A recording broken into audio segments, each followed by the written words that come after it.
안녕하세요. 목요일 비탐성에 나오신 우리 모든 빛의 성도님들을 환영합니다. 자, 기도로 오늘 비탐성 시작하도록 하겠습니다. 하나님 감사합니다. 오늘도 비탐성을 통하여서 하나님의 마음과 뜻을 깨닫는 시간이 되게 하여 주시고 깨닫고 아는 것에서 그치는 머리만 커져가는 신앙이 아니라 배운 말씀을 우리의 삶으로 살아낼 수 있는 건강한 우리의 신앙이 될 수 있도록 주님 도와주십시오. 감사를 드리며 이 모든 말씀 예수님의 이름으로 기도했습니다. 아멘. 오늘 저희가 함께 공부할 말씀은 사무엘하 1장 17절에서 25절까지의 말씀인데요. 어제 비탐성에서 다윗은 사울이 죽었다는 소식을 듣고 슬퍼하며 옷을 찢고 금식을 하는 아픔에 공감하는 이러한 모습을 보여주었는데요. 어제 나누었어야 하는 내용이지만 그 이후에 사울을 죽였다고 거짓말을 했던 이 아말렉 사람, 사울의 죽음과 아픔에 전혀 공감하지 못했던 자신의 이득만을 생각했던 그 사람은 결국 자기의 꾀에 자기가 넘어가 결국 다윗에게 죽임을 당하게 됩니다. 그렇게 아말렉 사람을 죽이고 난 후에 다윗은 죽은 사울과 요나단을 위한 조가를 지어서 부르게 되는데요. 오늘 본문 17절과 18절입니다.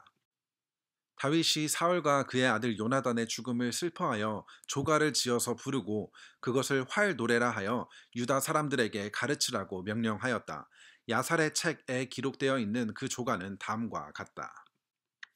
다윗은 사울과 요나단의 죽음을 슬퍼하며 그들을 위한 조가, 노래를 지어서 부르게 하고 그것을 유대 사람들에게 가르치라고 명령을 하게 됩니다.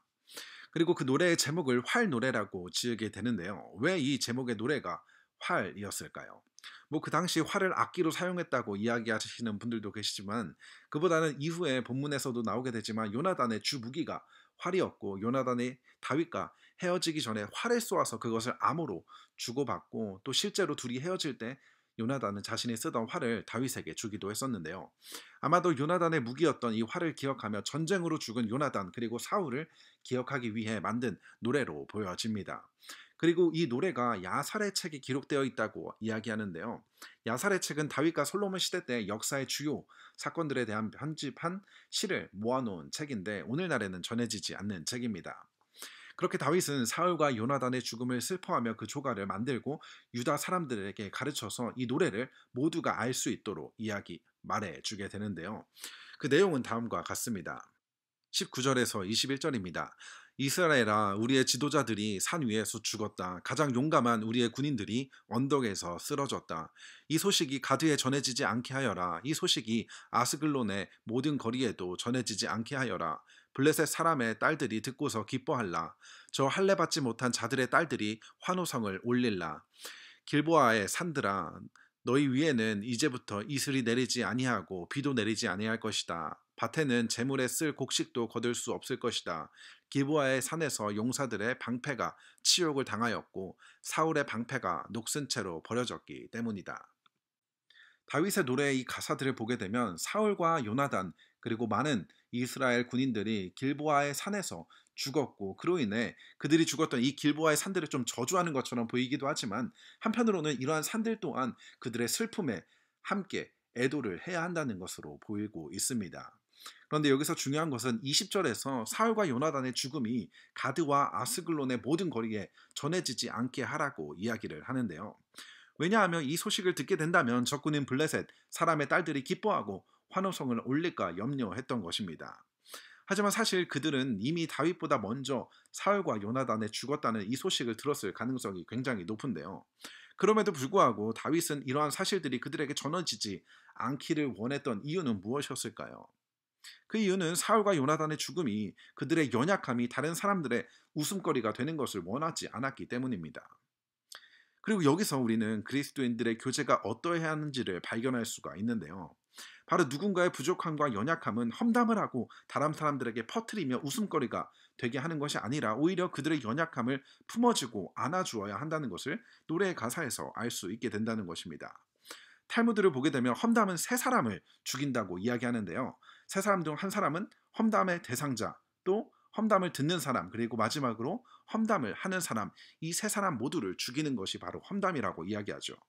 험담은 그만큼 사람들과의 관계를 무너뜨리는 아주 무서운 질병이라는 것을 알 수가 있는 것입니다.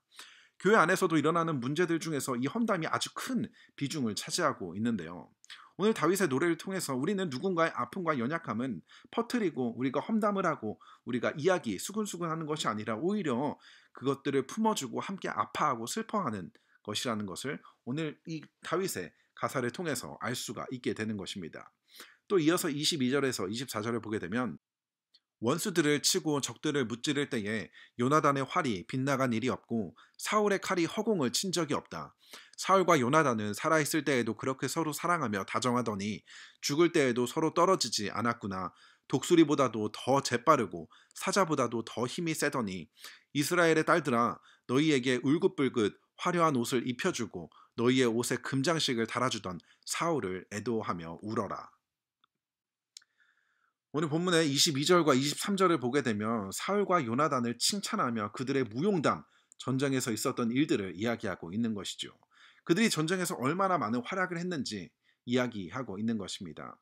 그리고 24절을 보게 되면 사울이 이스라엘 사람들에게 얼마나 많은 유익을 준 왕이었는지 이야기를 해주고 있는데요. 많은 적들로부터 이스라엘을 지켜냈고 또 이러한 전쟁의 승리를 통해 얻은 전리품들을 이스라엘 딸들이 누리게 되었다는 것을 다시 한번 알려주고 있는 것입니다. 다윗은 이스라엘 백성들에게 사울 왕이 얼마나 대단한 왕인지 그들에게 얼마나 큰 유익을 준 왕인지를 의도적으로 알게 해주고 있는 것입니다.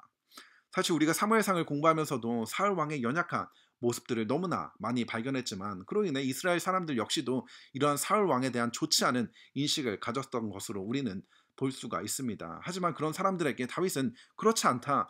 너희를 위해서 사울 왕이 얼마나 전쟁 속에서 열심히 싸웠으며 너희가 그 덕을 누려서 얼마나 풍요롭고 안전한 삶을 살고 있는지 사울 왕에 대한 감사와 고마움을 잊지 않게 하기 위해서 부단히 노력하고 있는 모습을 오늘 노래의 가사 속에서 볼 수 있다는 것입니다.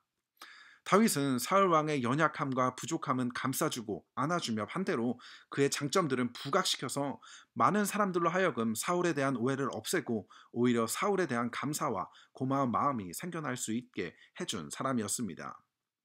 우리 모두는 칭찬에 참 인색한데요. 그건 부부 사이에서도 마찬가지죠. 그래서 어쩌면 우리는 의도적으로 서로의 장점을 이야기해주고 칭찬을 해야 하는 것이고 그러다 보면 상대방에 대한 고마운 마음과 감사가 다시 생겨날 수 있게 된다는 것입니다. 오늘 다윗의 조가 사울과 요나단의 죽음을 슬퍼하는 이 노래의 가사들을 통해서 우리는 우리의 교제가 어떠해야 하는지를 배울 수 있었습니다. 서로의 아픔과 연약함은 험담을 하거나 다른 사람들에게 퍼뜨리는 것이 아니라 오히려 함께 아파하고 슬퍼하며 그것을 끌어안아 주어야 하는 것이며 또 상대방의 좋은 점들은 적극적으로 칭찬해주고 세워주며 서로를 향한 오해가 아니라 서로를 향한 고마운 마음들이 더욱더 생겨날 수 있도록 우리는 노력을 해야 한다는 것입니다. 오늘 말씀을 기억하면서 우리에게 허락하신 관계들을 아름답게 세워나갈 수 있는 우리가 될 수 있었으면 좋겠습니다. 자, 기도로 오늘 비탐성 마치도록 하겠습니다. 하나님 감사합니다. 오늘 다윗의 조가를 통해서 우리에게 허락하신 아름다운 관계들을 어떻게 건강하게 세워나갈 수 있는지 알려주시니 감사를 드립니다. 서로의 부족함과 연약함을 감싸 안아주고 서로의 장점들을 발견해주는 아름다운 관계들을 만들어가는 성숙한 그리스도인이 될 수 있도록 주님 도와주십시오. 감사를 드리며 예수님의 이름으로 기도드렸습니다. 아멘.